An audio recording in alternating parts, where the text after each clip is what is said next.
Hi, I'm Rachel Gaston-Pifer, and I'm going to show you how to add on a second child on front when you've already got a child on your back. What we're going to do is we're going to use a May-dye, and we're going to have him put the straps between he and I. So I'm going to take it and go ahead and tie it on my body.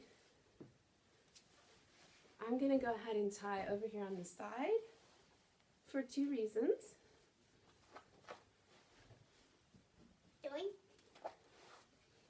When he is, it's going to be hard for me to tie it underneath him.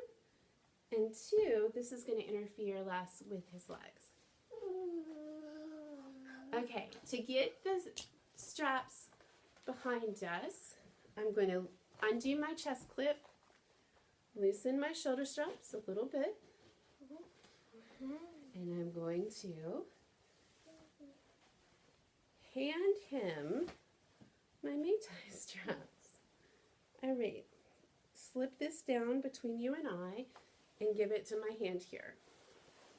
Good. Now slip this down between you and I and give it to my hand here. Good. This is fun. Okay, and now I'm ready for Elizabeth. Woo! I'm going to prop her up and thread her through the carrier. I'm making a cat.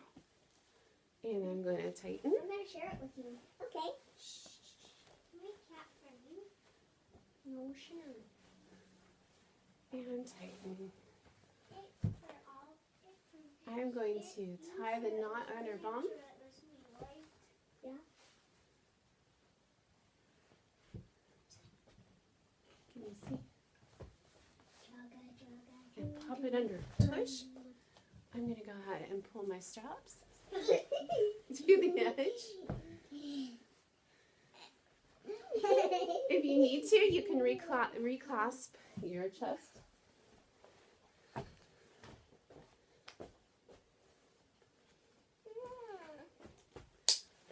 Oh, can you scoot back? And tighten your shoulder straps. Like my pet movie. Like my pet movie. And that's how you can add a second carrier to the front when you've already got a kid on your back.